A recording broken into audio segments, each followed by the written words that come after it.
Karena ketika V-Crew itu ditawar, dia akan ngeblok inovasinya. Oh segini aja gue dihargain segini, ya udah segini aja. Nah terus bicara ini sih Pak, aku balik dikit ke yang perkara ICS tadi. Nah, dengan maksudnya akhirnya kita mengerti kalau tadi bahwa film ini pada ujungnya tentang 3 aspek tadi, tentang bagaimana, bukan soal kayak yang ada kolom 1 dan 2 tadi ya.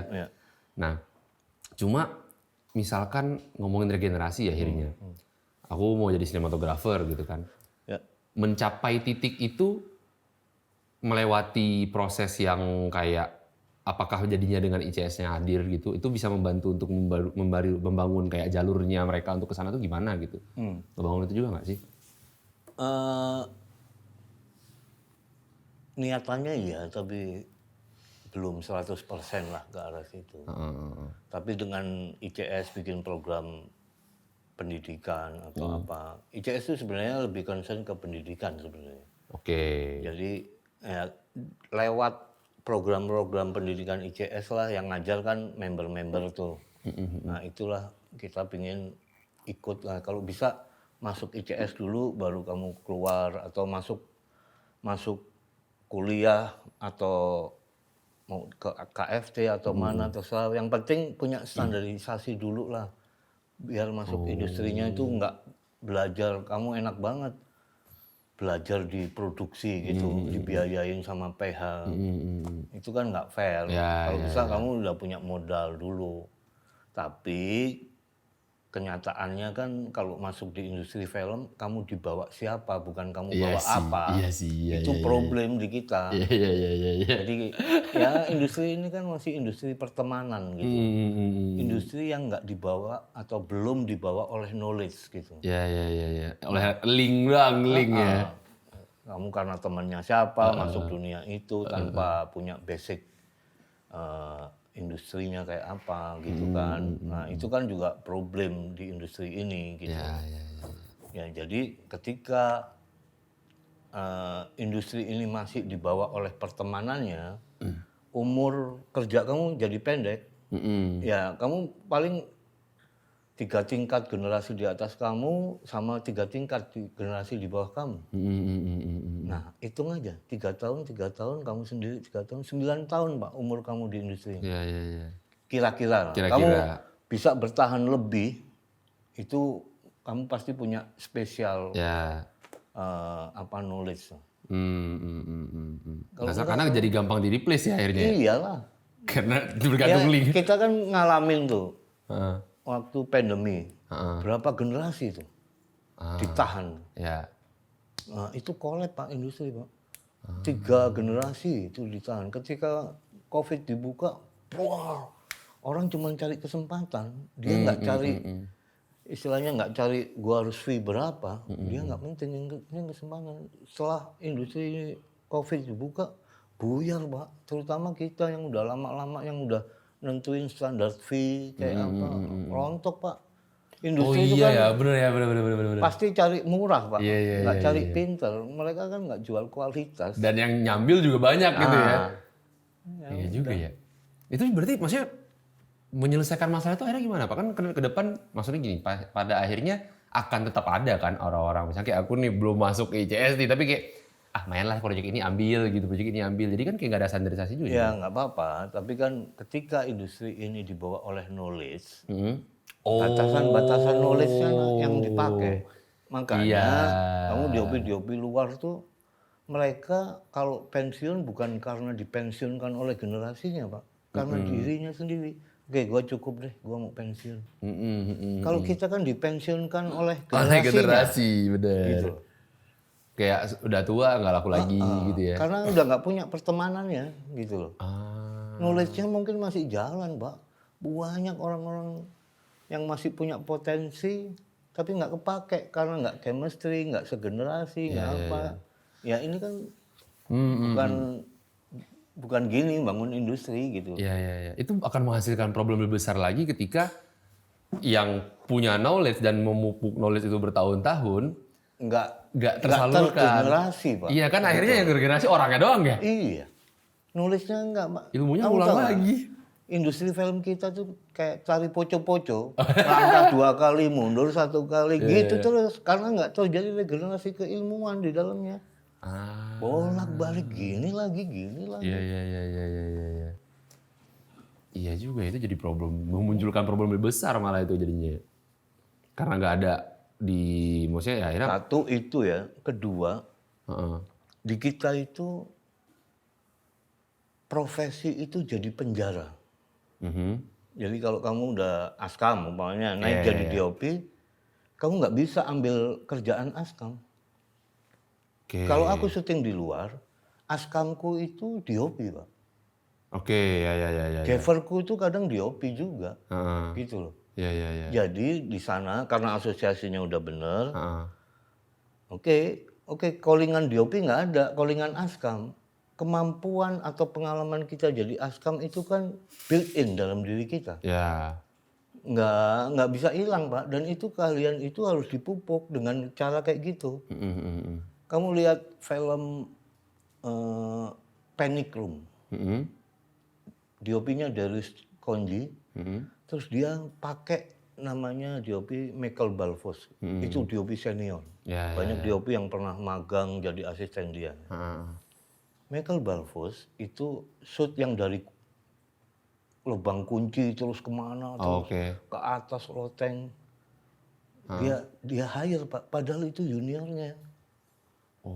Dia hire seniornya untuk bikin shot itu. Karena ketika dia terima job, ini karakternya si ini nih, Michael Balfos nih keahliannya. Knowledge-nya dari dia nih, Gitu. Terus dia calling itu untuk ngerjain shot itu. Dia menghargai knowledge orang.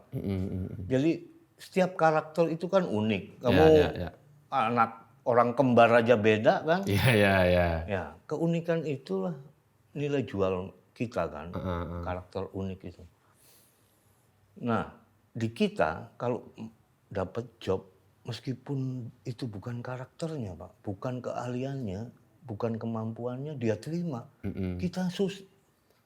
Orang kita tuh susah ngukur diri gitu loh. Jobnya diambil, akhirnya nggak maksimal. Umpamanya, aku terima job, oh ini bukan karakter gua nih, ini ahlinya lu nih, gua akan hire lu. Di kita itu nggak terjadi. Mereka bersembunyi di area, wah sungkan nih senior. Iya lagi. Iya kan? Iya sih. Ya ngapain gitu loh. Nah inilah juga aspek-aspek kecil yang sangat berpengaruh pada regenerasi keilmuan kita. Umpamanya kamu DOP junior, aku senior. Terus, Pak, aku butuh gaffer yang karakter kamu, Pak. Ya kamu calling aku lah. Ya dong. Nah disitulah kita kerjasama. Di kerjasama itulah terjadi regenerasi keilmuan gitu loh. Jadi nggak harus yang calling seniornya? Enggak lah. Di luar itu biasa, Pak. Makanya aku cerita, aku pernah syuting gafferku DOP, Pak. Karena profesi itu bukan penjara, Pak. Gitu loh. Profesi itu bidang yang kita kuasain. Kita menguasain berapa? Kayak di Jepang. Aku syuting di Jepang, Sapporo. Itu aku tanya ke produsernya. Kenapa industrinya bagus ya, sistem segala macam. Berkembang gitu. Tahu nggak, si produser ini cuma ngomong ke aku. Di negara kamu, kru masih ditawar nggak? Simple. Iya. Oh nggak akan berkembang, Pak. Karena ketika kru itu ditawar, dia akan ngeblok inovasinya. Oh segini aja gua dihargain segini, ya udah segini aja. Tapi ketika itu nggak diblok, nggak ditawar, dia akan berinovasi, Pak. Nyari sertifikat baru. Jadi di Jepang tuh cuma ada 2 kenaikan harga itu.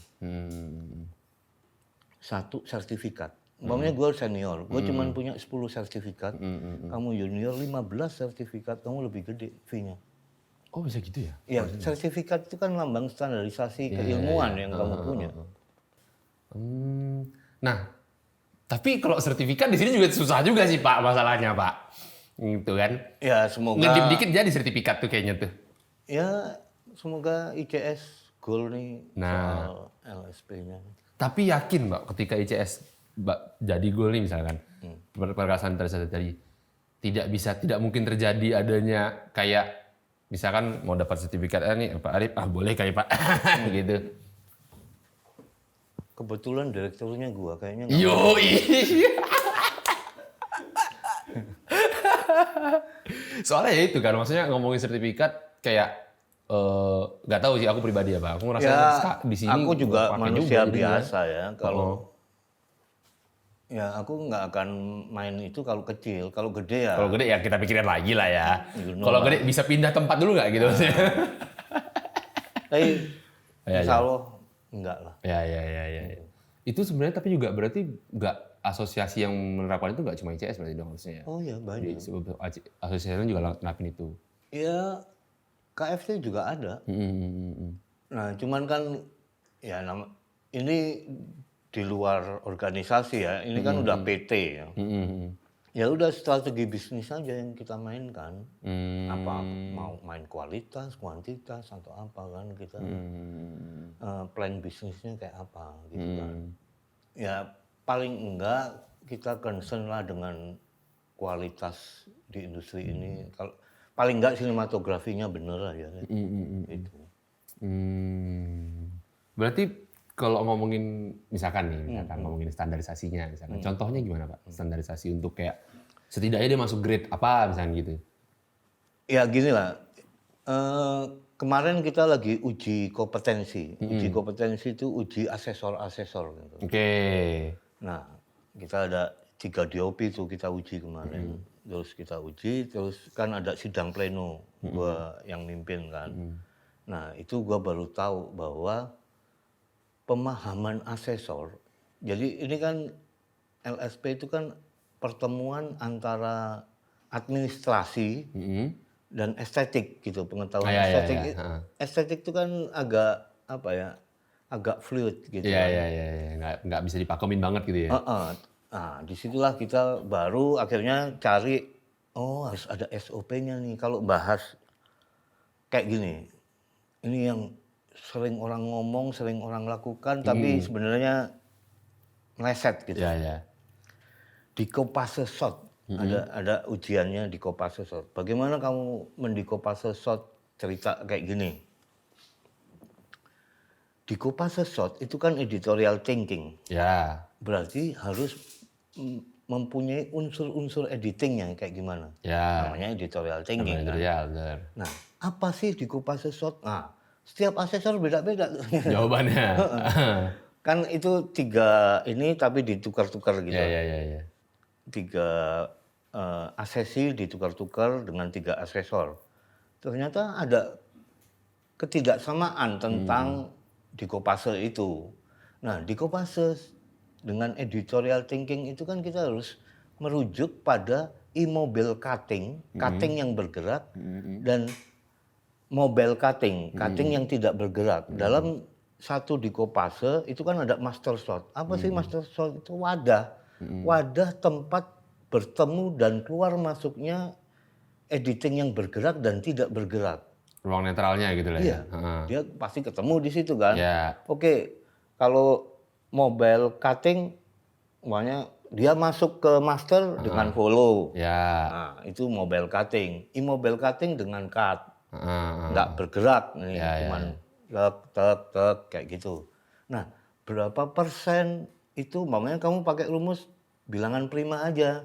Di sini ini atau ini 5 shot nih immobile cutting, 7 shot untuk mobile cutting. Nah, kayak gitu itu kan harus ada ritme. Itu nanti urutannya sama ritme editing. Ya. Ya kayak kamu wiritan lah. Ya. La ilaha illallah, ngantuk, Pak. Kayak gitu. Ya. Nah, di area-area itu akhirnya oke, ini perlu nih. Ternyata setiap asesor punya jawaban berbeda. Jadi kita harus bikin batasan lah.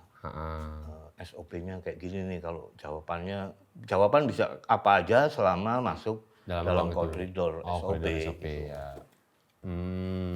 Harus ada strateginya sendiri lah.